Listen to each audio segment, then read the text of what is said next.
Video, I'm going to teach you how to record processing fees from credit cards, PayPal, merchant services, and other payment processors in QuickBooks Desktop. Hi everyone. This walkthrough will help you keep your books accurate by showing you how to reflect those fees so your deposits match what actually hits your bank. Start by opening QuickBooks Desktop and logging into your company file.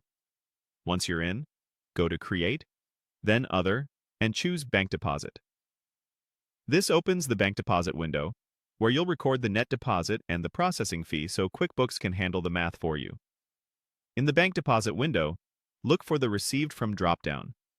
Choose the customer or the payment processor, such as PayPal, that the fee relates to. Selecting the right name makes your reports cleaner and helps you find transactions later. Next, in the From Account column, select the expense account you use for fees. If you don't have one yet, click Add New and create an account named Processing Fees or Credit Card Fees.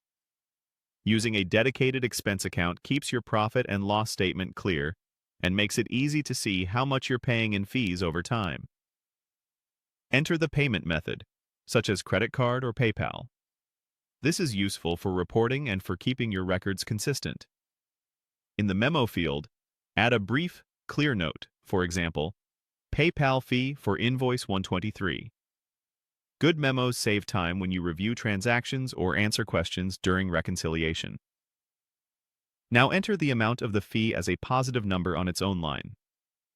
QuickBooks will automatically subtract this fee from the deposit total. Think of it as telling QuickBooks, here's the fee the processor took out, so the net deposit equals the amount that actually arrived in the bank. Before you save, make sure the deposit to account matches the bank account where the net payment was deposited. This is essential for accurate bank reconciliations. Then verify that the total deposit at the bottom matches the actual bank deposit after fees. If your statement shows a $980 deposit on a $1,000 payment with a $20 fee, the total here should read $980. When everything looks right, click Save and Close to finish, or Save and New if you have more fees to record. Consistency is key, so use the same expense account name and memo style each time.